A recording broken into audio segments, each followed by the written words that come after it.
Hi, these are your Jesse Mack One Word or Less comic reviews for June 2019. Horror show. Joyful. Calm. Wondrous. Recap. Meaty.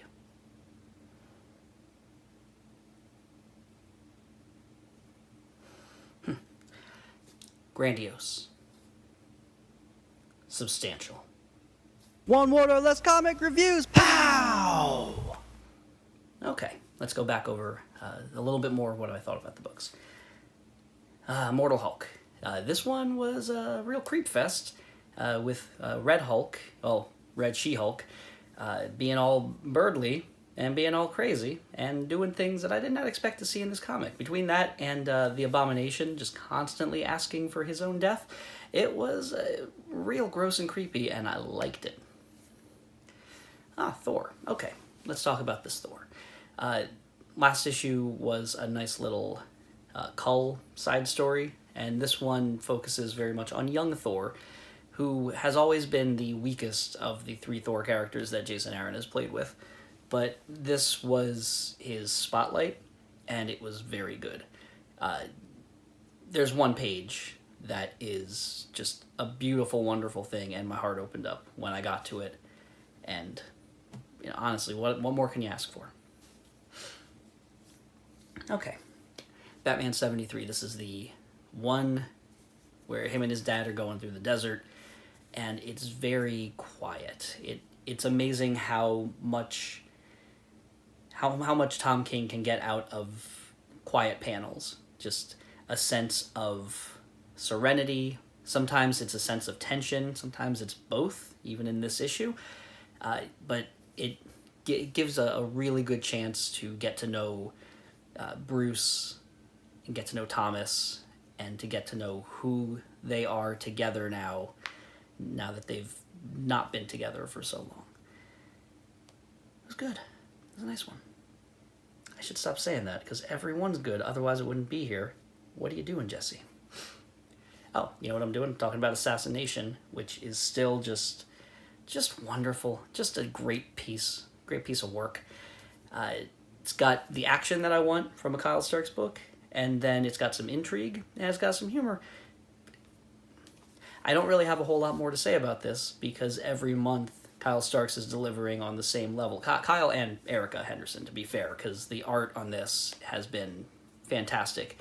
It's been good enough that I forget that Kyle's not doing it himself, because I love the way Kyle does his own action. And also, it's good enough that I'm okay with Erica Henderson not being on Squirrel Girl anymore if it means she can do projects like this. And that is high praise, because for me, for so long, like, what Squirrel Girl is synonymous with her art and North's writing. So, but this guy's real good, and I'm looking forward to it feels like it's wrapping up. I don't know if there's going to be more to it, so I'm looking forward to finding out about that. And then also, if they're not done, where do they go from there? Speaking of wrapping it up, Paper Girls, everything seems to be wrapping up, geez. Okay, anyway, Paper Girls had a very nice little character story again this month, and that is honestly, like, that is when Paper Girls shines the best. So, wasn't a whole lot of oomph, wasn't a whole lot of, what in the world? It was just, okay, and here's what's happening now, and okay, we're going to have to live with that. All right.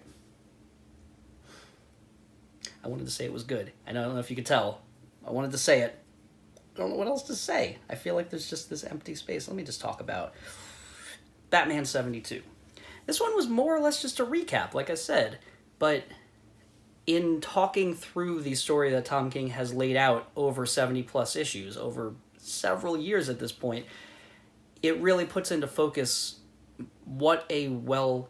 there's a lot of the story that seemed like it was just its own thing as it was going on, but now that when you look back at it, with the knowledge of where it went, it shines so much brighter. And this story, this particular issue, pretty much was just like, oh, you know what? Remember when Bane just attacked the city?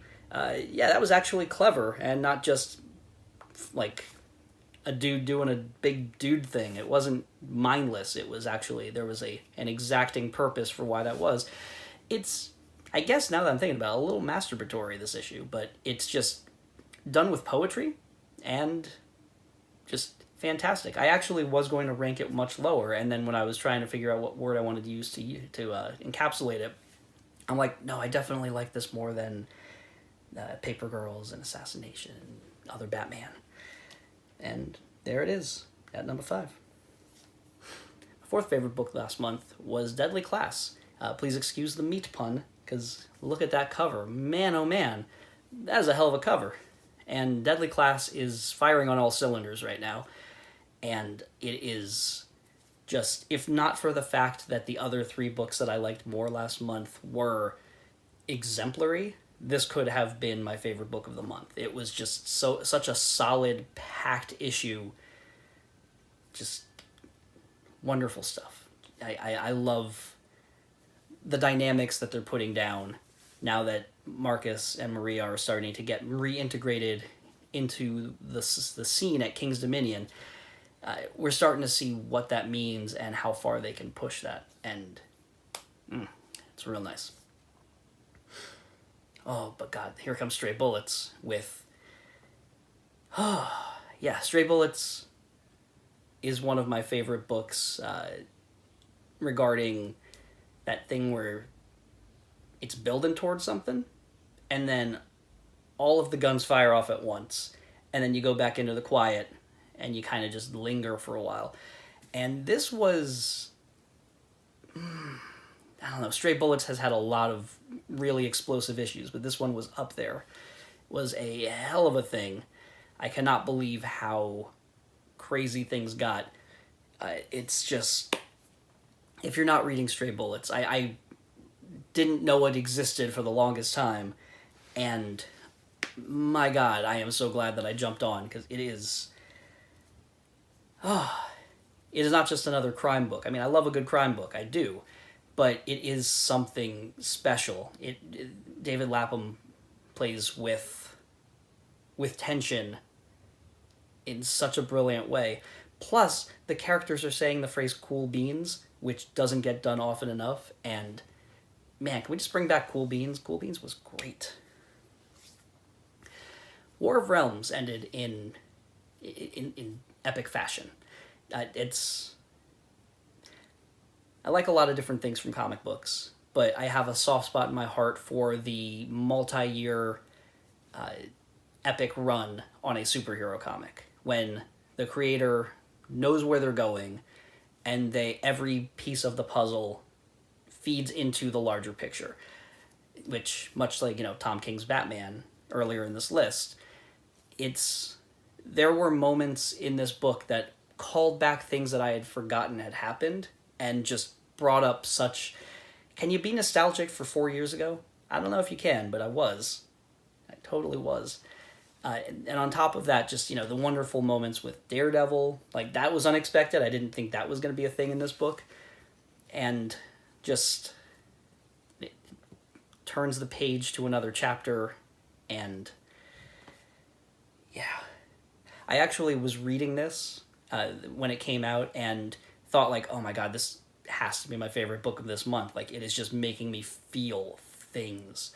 And then I remembered how far back the month went, because that came out, I think, the last week of the month, and the first week of the month was The Walking Dead, which, if you watched my video last month, was something. It was really something. If somehow the news has missed you, the issue after this one was a surprise final issue of The Walking Dead, which, dude, what the heck? Like, how... it's for a book known for its shocks, how the heck do you pull that off? But I didn't see it coming. Part of the magic of this issue was, like, where do they go from here? I can't wait to see the world expand beyond this. And so it's a bit of a disappointment when I reached the end of issue, what would it have been, 193, And there was no more story after that. That it was just, we've given you enough of this world. It was a story of Rick Grimes. Rick Grimes is gone. This is his legacy. And then we're letting it go. If you want to get more Walking Dead, you got to do one of the 4 other things that are doing Walking Dead on TV and, video games and everywhere. Like, freaking franchise over here. But the comic was always where my heart was. And the idea that, God, like, how many years? This would have been, over 15 years? If you're doing 12 a year, more or less. And I know that they didn't miss many months, or they didn't miss any months, I don't think, and they doubled up on some months. So, but you've got 15 plus years of singular storytelling, and you're going to get to a special place, and they did. Or you're going to completely burn out and be garbage. But if you did that, I wouldn't be here 192 issues later. Walking Dead was masterfully done. Even during its lulls, it was still pretty enjoyable. And this issue was painful in the best ways possible, and just unexpected and heartwarming, and just everything that Walking Dead can be, everything that comics can be. So we lost another good one, lost a real one.